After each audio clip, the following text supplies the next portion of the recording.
Brad, I don't know if you asked Seth to do that, but is that fuel for your fire when he says box since we see? No. Pay attention, but yeah, I mean, sure. Anytime somebody, doesn't believe in you, I mean, you want to, try to prove them wrong. But that's a small piece of this. The mocks are pretty good, and we'll have to play really well. I mean, you talked about going into today, just running through a million different scenarios. Was Chattanooga one of those? And I guess when did you maybe start prepping for however many teams you prepped for? We had it down to 3. I mean, we were down to 3 as a 14, and we were down to 3 as a, and they were spot on. I mean, you can pretty much narrow it down. There's so many analytics today. The only thing we didn't know is what value there would be in Kofi's absences. We had 2 losses without Kofi. We've had one without Jake. So we didn't know if that would play into much. I thought it did early in their first reveal. We were 3, and but that's okay. The seeds. The games are all hard. It doesn't matter, and you got to show up. You're gonna have to play somebody really good, and it's probably a conference champion, and won a boatload of games, and so we're quite fine with that. But we had a pretty good idea where we were going to be seated. Coach, essentially this is 3 years in a row qualifying for the tournament. First one you didn't go. But, can you just comment on where the program is at now, big picture wise? And the one thing you haven't done is make a deep run in the tournament. How important is that? I mean, we got upset last year. I mean, that I think that happens that's happened to every program throughout the existence of the NCAA tournament, and it's what makes the NCAA tournament unique. It's really been 1 year because we didn't play the other year, but you don't worry about it. You show up, you compete, and if you're good enough that day, you get to advance. And I think we've proven we can beat a lot of really good teams. I think we just beat a team that's playing better than anybody in the country in Iowa. And we lost in overtime to Arizona, who's in our bracket. So I feel pretty good. I know you guys probably would have enjoyed being in Indianapolis right now, but today, what was it like just for the normalcy and being able to get, like you guys were on a ladder last year when they called your name, just to be able to have a sense of normalcy for the celebration of the show? I mean, don't get me wrong, I would love to be on a ladder again. Championships are hard to, my hat's off to Fran and his group, but it was also a unique experience last year. We played with such a chip. We were out to prove something throughout the course of the 20-game regular season that it didn't go our way in terms of winning the title. We were ticked off. I mean, you play 20 games, win most games, and don't win a title. When in the history of life has that ever happened? We were ticked off, so we played with a purpose. We had tremendous energy those 3 nights, and yet we just had a little bit of flat. I mean, I couldn't get them going again, and our guys didn't know either. I've said that many times. Tyler was the only guy who'd been in that locker room as an NCAA tournament participant, and you have to know the abruptness of the end, and what that's like if you don't play well. So, we'll address that. But it was nice to really have an off day yesterday, and Trent was dunking balls today, and I mean, I've seen Trent dunk in a long time, and get refreshed, get the body right, and today we lifted and did a bunch of shooting and some dry offense, and then tomorrow we'll put a plan together, knowing on whether we played Thursday or Friday. So we'll put a plan together tonight and go accordingly by that. Brad, I think it was after the Ohio State game you had kind of got together with your staff, or at least you told us you got together with your staff and said, hey, give me 3 or 4 things that we really struggled with, that we need to figure out before we hit the NCAA tournament. Can you comment on how that's gone since then, and how you guys have handled what you think you're going to be able to face? Well, number one was picking pop fives, and we did a pretty good job against Iowa in that area, and that was just something we don't see a ton in this league, but we had a stretch coming up where we were going to see a bunch, and with Penn State, with Ohio State obviously hurt us, and then the Iowa playing small, so we spent a good amount of time on that. Simply our ball screen coverages on the ball, and then continually our transition defense. So we're getting better in all those. Looks like Lamont Harris has built the mocks better each year for the 5 years he's been there. Do you have any relationship with him or any of the assistants? I just know of him. I don't know. I haven't dove into. I wasn't going to waste my time getting into 6 teams or 7 teams till I actually knew who it was. So I know he was in Wisconsin for a long time. He's done a great job. That's historically been a very good program, and he's to be commended. How's Jacob? Progressing. Brad, you mentioned about the last couple of years being took off last year in the Big Ten tournament. How do you use that as fuel for your guys, but also not have that pressure of trying to make up for the last 2 years of this opportunity? Yeah, I think the one thing that we've got to do is just go have fun. I think one of the great things about the NCAA tournament is it happens so fast, and if you don't just enjoy it, but you got to have fun. And I mean, our practices are going to be very, very competitive. They're going to be very light, and we're going to have fun. And we've got to play. I looked at a deal yesterday, and our 2 lowest offensive efficiency games are Rutgers and the Indiana game. They're 2 of the 3, and they're also our fewest turnover games. Played 2 tentative, and we're not doing that. We're not going to this tournament doing that. We're going to go let it fly. We're going to have fun. We're going to compete, and we're going to execute, and then we're going to play hard. And we've got to play that way. We've got to enjoy the moment. Coach, their top player, Malachi Smith, is from here, played at Belleville West, a couple state championships. Were you familiar with him? I've seen him a lot. And, I recruited a guy called E.J. Liddell. Yes. I think he was an all-league guy, and he was really good. Malachi, if I'm not mistaken, I think he started out at Wright State, I think. But Malachi was a really good player. He has great size. I mean, you average 20 points a game as a Division I basketball player. You know what you're doing. And so, very familiar with him. And obviously Silvio, I know about. So, other than that, everything's very superficial what I'm talking about right now. I just haven't dug into all their stuff. But yeah, he was a terrific player. He was a state champion. He won, and good player. When you were recruiting Kofi to return for this junior season, you talked a lot about legacy, I'm sure. What's the importance of him kind of just seizing this moment and playing well in this first game, and obviously any games after that? That's what makes March great. You can elevate, you can make yourself legendary in March, and he's got that opportunity, and that's helping our team win, and those are all the things that he prides himself on. So I'm excited to see him. When Kofi says you guys haven't peaked yet, what's your thought on trying to find that now in this tournament, survive in advance, and try to hit that top level? Well, with the emergence of Coleman, getting him back, I feel better about our basketball team right now than I felt in a long time. And that's saying that after we missed 10 free throws, 10 layups, 3 dunks, and still had a chance to win a game against a team that's really hot. I mean, still had a chance to win a game. And, but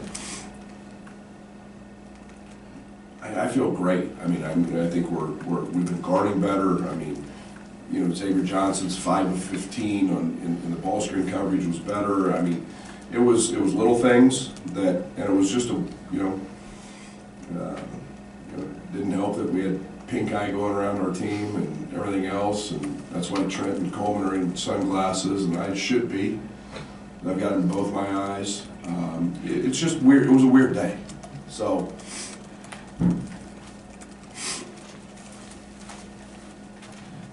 Did you tell the guys or give the guys advice for how to, I mean, it's just such a kind of muted business-like reaction. Was that just just having a bunch of dudes who've been around for a while, or what went into that? Yeah, I didn't make too much out of it. I think they're excited. You know, this team's always been at their best when it's very businesslike. You know, and it was, you know, going to Michigan and wearing business suits, you know, on the trip. And that's who this team is. They're still a lot of fun, but that's what this team is.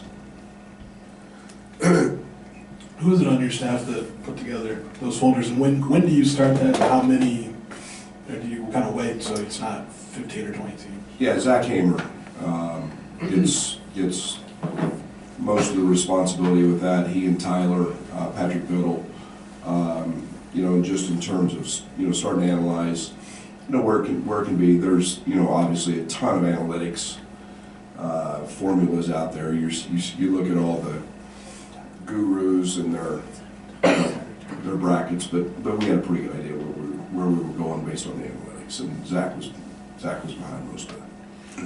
Brad, you mentioned the emergence of Coleman and Corbello seems like the last couple of games as well. What does that do for your team going in, given that they feel like they're starting to feel more comfortable? Well, I think it was evident. I mean, the one thing Dre gives us is a great push in transition. You know, our ability to get easy baskets with him is tremendous. You know, the other thing is it enhances our rebounding. You know, it's no coincidence. Bello had 10, you know, the other day. He was our leading rebounder in our last 5 games last year. And that allows us to get out and run and push. You know, Coleman is a very, very good rebounder. You know, Coleman, and I've said it all along, he's a very good shooter. He's just got to believe it. And now he's shooting the cover off of it. You know, and you know, Bello had a very uncharacteristic day, and you know, missing some layups, but his ability to live in the paint, you know, helps us a lot. With the way the tournament format works, do you guys talk about trying to win 6 in a row, or do you guys break it down with just win 2 in a row, take a breath, win 2 in a row, take a breath, win 2 in a row, take a breath? Win 1 in a row. Win 1. And if you start looking at the next one, you know, our assistant coaches will obviously have to work a little bit ahead for the next opponent, but it's never brought up to our players. It's not, you know, we didn't do that last year with Drexel. Looking, you know, thinking, well, it's prepare, execute, win, and you know, it's a very quick celebration, and then it's on to the next, and that's what the NCAA tournament is on to the next, survive and advance, and you have to have that mentality. Brad, what have you learned about playing in the NCAA tournament? Have you always had that fun approach, so to speak, like you talk about, or are you changed from your time at SFA or Oklahoma State or to where you are now? No, we had a blast at SFA. I mean, we were, you know, I actually changed a lot there, just in terms of kind of livening it up. You don't want to go in and play with pressure. You don't want to go in. You want to go in with energy. You want to go in with excitement. You know, and really, you know, this past season was kind of the first time I felt like we didn't have that. But we were in the bubble. We weren't here. You know, we'll get our guys going and cranked up now that we can be in our practice facility and have some of the tools and, you know, music, but it's just fun. It's just, you gotta make it fun. You gotta make it fun. You gotta get these guys hyped and excited about the challenge ahead. You mentioned Tyler was the only player last year that had played in the NCAA tournament. Now you have a whole crew returning. What does that hurt that they felt last year? How does that impact this year's run? I hope a lot. I hope a lot, because that's you know, you just don't know what it's like to walk off the court and then realize that you're going to do nothing with that group of guys again. That it will be completely different. And it ends just like that. And, you know, to walk back in there an hour later and still see guys in tears, still see guys in uniform, well, that stinks. And it's, you work so hard to get to those moments. And you have to understand what that's like, to not be your best, and then sure not take anything away from the opponent, but it's can't happen. It can't happen. You gotta maximize your opportunities. Coach, seems like guard play is always really important in postseason. It's kind of amplified a little bit. Would you agree with that? And how does that benefit your team with the experience that you have at guard? No, I agree with that, and I think it's, you know, I think you've got to have guys who can go make shots, not afraid to make clutch plays, and you know, traditionally in the NCAA tournament, the game slows down. It becomes harder to play. You see less substitutions. The media timeouts are longer. You see the best players on the court more often, and so it becomes just, you know, a pretty, the best against the best. I mean, for a lot of times, I mean, there are just less substitutions, and so the game slows down, and you've got to have good guards and guys that can go make plays. And man, I'll put our guards up there with anybody. You talk a lot about how experience is important in the NCAA tournament and having an understanding of the abruptness at the end. Like you say, last year's team didn't understand that, but this year's team is older and they've got that kind of experience. Does that create a certain sense of urgency within the leadership of the team to kind of share that knowledge? They'll share it. You know, we just talked about that with our guys, and you know, making sure that, you know, RJ, Luke, Pods, you know, they need those young guys need to know what and hear about the stories of what that felt like last year. And urgency, you know, I don't know if I would use that term, but I think there's, you know, it's what makes March Madness the best sporting event ever. And it's just, you've got to go perform. And you can call it urgency, you can call it a sense of being your best, whatever you want to call it, however you want to label it. You got to be good that night or you get beat. Brad, I know the timing of this question probably isn't ideal, but your alma mater came open. There seems to be some buzz from the state of Kansas that they would be interested in talking with you. How do you approach that? I mean, just knowing that you have a lot of business here. I don't. I would never discuss anything professionally with you guys like that. But man, I love Illinois. We got the best fans. We got a great boss. We got top 10 program. We're winning Big Ten championships. We're winning championships. So I'm very singular, as you guys know, and I can't control what people say and people think, and but that's, I'm not worried about that. Along those lines with the experience, we talked about the players' experience, but how important is it for the coach to have tournament experience, and how does that impact the continuity, kind of staying along the same path that you were in the regular season and taking that into the postseason? Yeah, I think every game's different. I think there's, I was blessed. I won my first game. It's a different. The NCAA tournament will be completely a different experience for our guys this year than it was last year. I mean, last year we walked into a building with nobody, and no crowd, and no atmosphere, and you get the police escorts, and you get all of that, and it's just a different vibe, and it's the way you're treated, the way, it's different, but the 40-minute game is coaching, and I don't think there's a huge amount of experience from the sideline that that matters. We've all coached enough games now that we'll figure that out.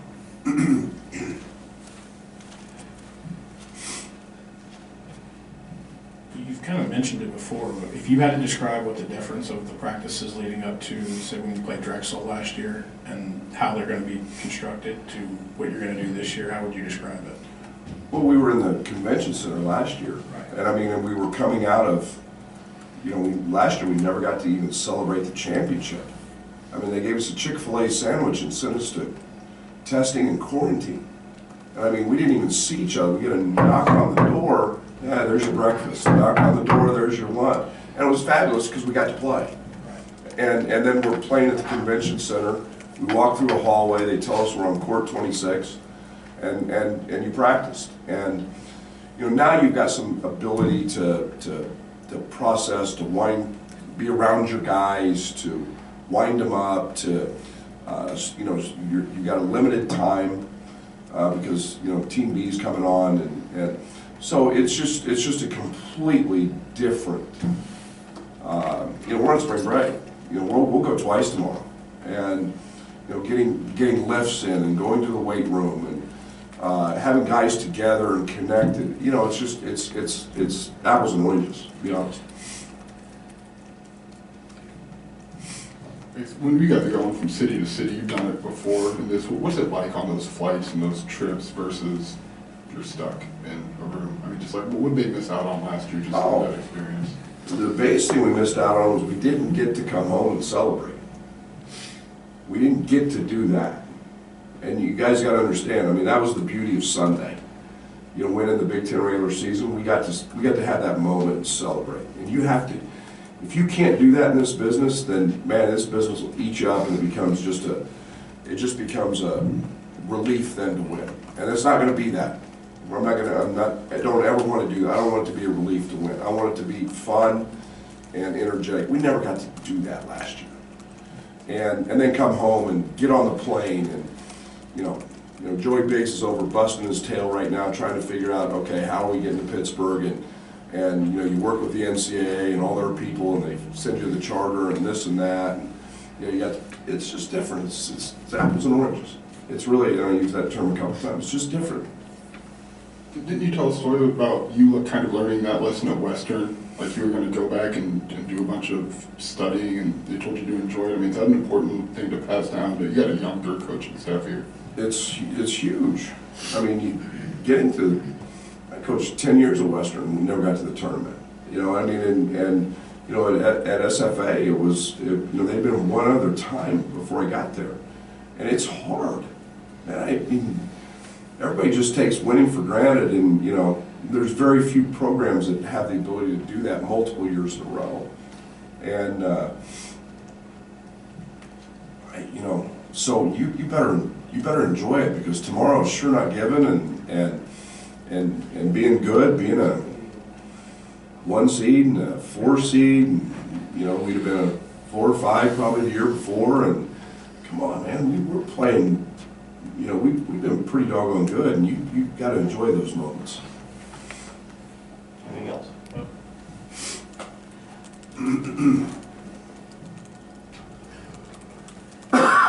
Sorry. You're good.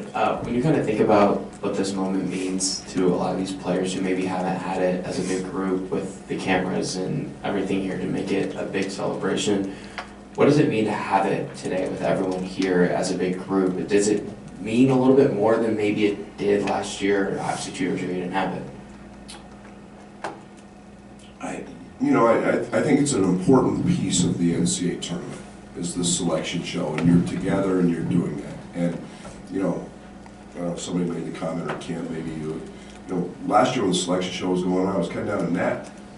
We didn't even know who we did. They threw something on a board, said, hey, Illinois is a 1 seed and we'll play Drexel. I mean, all the while you're trying to celebrate getting your trophy. And so this was a different experience, and I think it's a big part of the tournament. I think it's a powerful part of the tournament, and it's something that, okay, hey, we met in State Farm Center, and when it came on, we were watching it on the big board, and this is what, and okay, it's part of it. It's a big part. Coach, one of the most debated players among the fan base, Andre Curbelo, are you in a good place with him as far as how he's playing and his usage rate? Do you feel it's about right now? I feel great about it. I mean, he got coast to coast in less than 3.5 seconds and missed a layup that he would make 99% of the time. He's outstanding defensively. He graded out better than anybody else. He got 10 rebounds. You know, he's had a very challenging year. There's no doubt about that. You know, most people, you know, want to criticize or whatever. Man, I love that kid, and I appreciate his competitiveness and his desire to win. And you know, he's unparalleled in that area. Apart from cough, sniffles, and blurry eyes, how do you feel? Not good. Because of this. Great. Because of what I feel about my team. I mean, I've never felt better about my team. And I feel this team is despite, I think there's a lot of positives that come from, that can come from getting a couple days rest, getting your mind right, and been through that experience many times, and so I feel great, and I feel great about how they're playing. The emergence of Coleman Hawkins is becoming one of the, you know, not just one of our better players, but you know, one of the better guys out there. So Carvello's playing great. You know, we missed some shots the other night, and Plummer had an unusual night. Trent had pink eye, and you know, so we dealt with some tough breaks, but I feel great about it. Are you going to be good to go tomorrow? I will be absolutely good to go.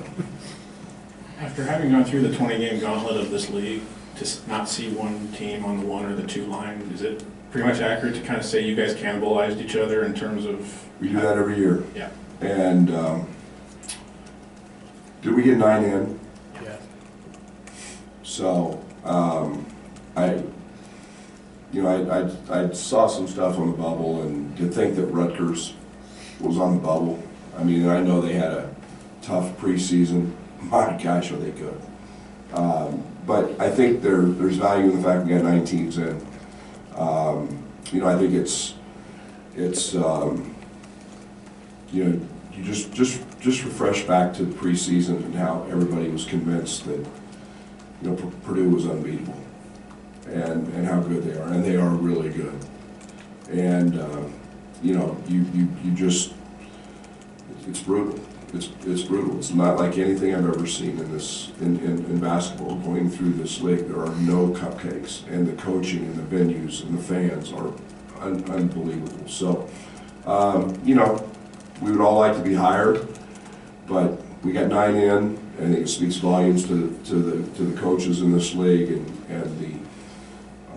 the toughness and the grit that each of these programs show, and you know, I think we got multiple teams that can make a deep run. All right, thank you. See you later.